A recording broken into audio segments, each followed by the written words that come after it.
What's happening, everybody? It's Joel with Real Broker, the realest of the real.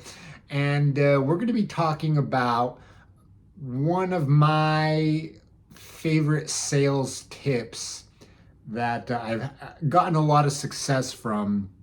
And, I work with, I'm in a handful of different coaching programs, and I see this question come up all the dang time.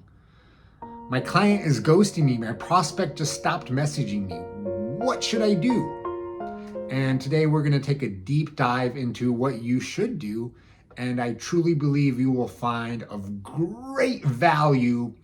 So make sure you guys hit that like and subscribe button. Let's get started.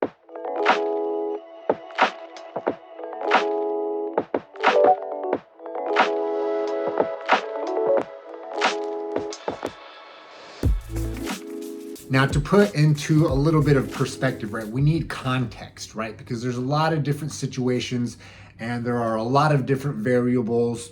We're going to say that this prospect is maybe a little bit hotter, right? It's somebody that you've been talking to almost every day, maybe a couple of times a week, if not every day. And all of a sudden they go ghost on you, right?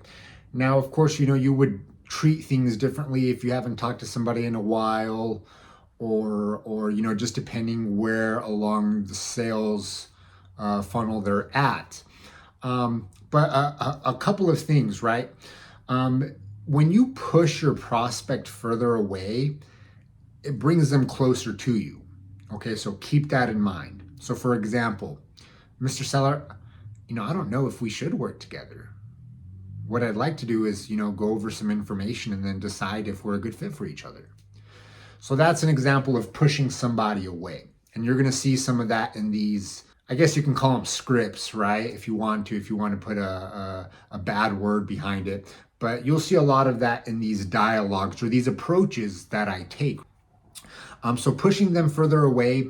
And I think the biggest one that is super important is giving your prospect the opportunity to say no. Okay. Now, the only reason why we don't do that is because we don't know how, or we're afraid that they're going to actually say no. Not the only lead that we have is gone, right? And that comes back to lead generation. We'll talk about that later, right? But what happens, when your lead ghosts you and, you're not sure what to do, you've had good rapport, you've been talking, and now they're just all of a sudden not there. Usually I like to take a couple of approaches, okay? Because you got to remember, people are busy. So there's a good chance that they're not necessarily ignoring you, but they're just in the middle of life, just doing life things. Maybe they're at the store, or maybe they're picking the kids up, or maybe they're not feeling good. I had a client that ghosted me for nearly 2 weeks.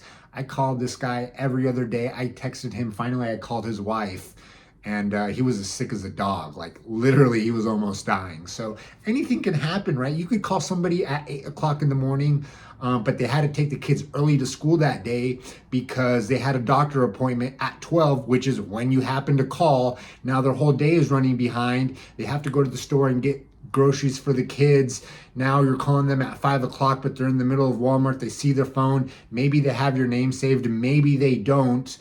Maybe they register to call you back later, but for whatever reason, they're busy. Now you're thinking in your mind, oh my gosh, I've called this person 3 times in a row. Now they're ghosting me, which might not necessarily be the truth, right? So I like to start a little soft and then get a little bit harder, right? And I like to go 3 deep after I've called them 10 million times, right?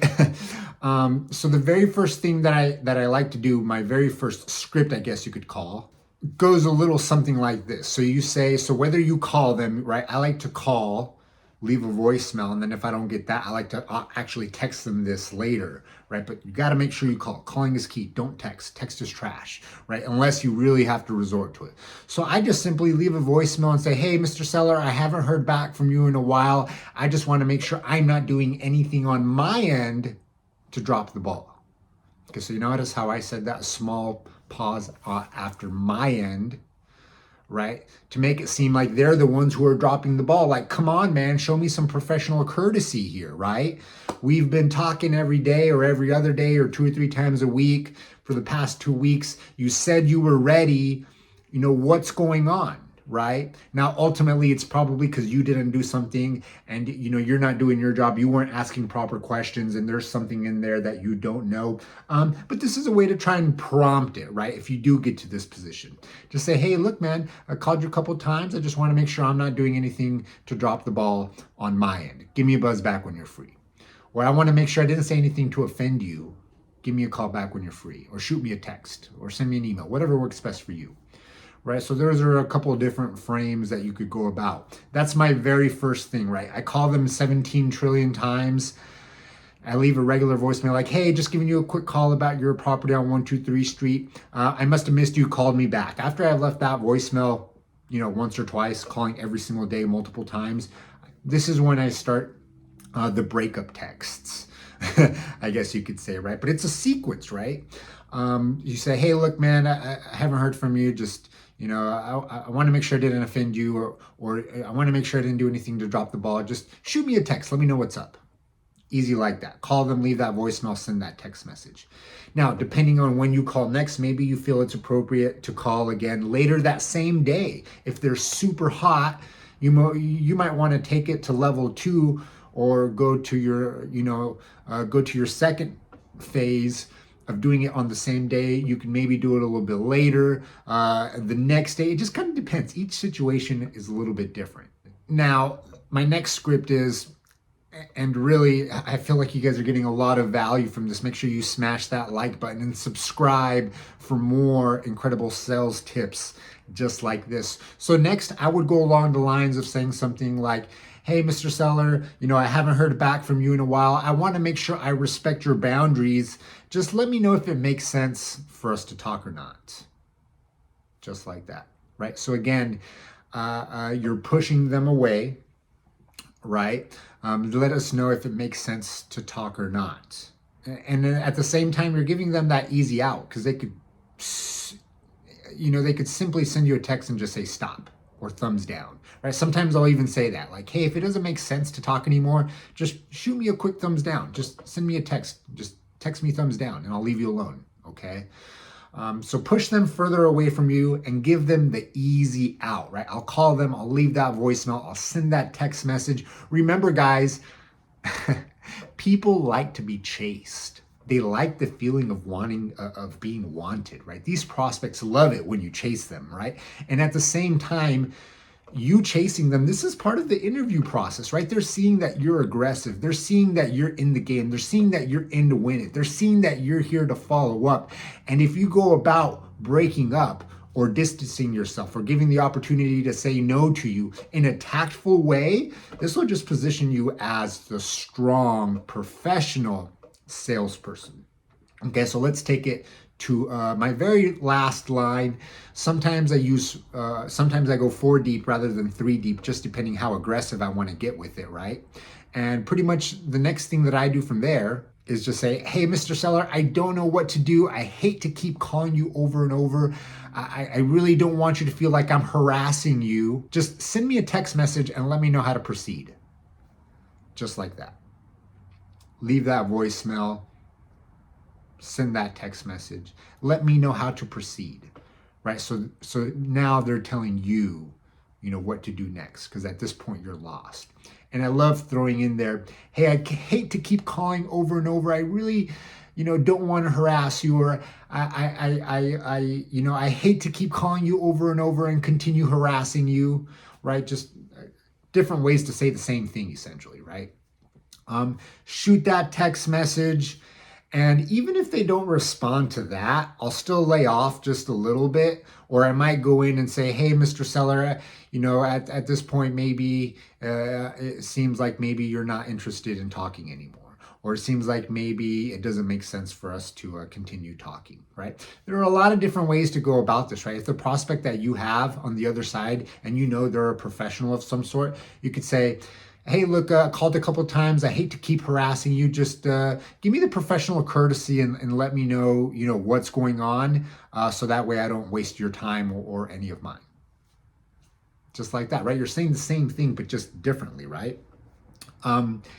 Now, another, I have like 4 or 5 of these scripts that you can kind of play just depending, where you're at in the situation. You could even say, hey, Mr. Seller, are you okay? I have absolutely no idea, what happened with you. If you want me to kick rocks, just tell me and I'll promise I'll never call you again. Again, another script. You could even be funny about it. Hey, Mr. Seller, I haven't heard from you in a while. Just want to make sure you didn't get stuck at the DMV. I'd be happy to let your family know if you wanted to take a silly approach at it. Or, hey, Mr. Seller, I haven't heard from you. Just want to be sure you didn't get abducted by aliens. I'm really good friends with Elon Musk. I'll come and get you out or bail you out or come and rescue you or something of that sort, right? You could even be silly with it, right? Show a little bit of sense of humor. But there you guys have it, right? If your prospect is ghosting you, just remember, people are busy.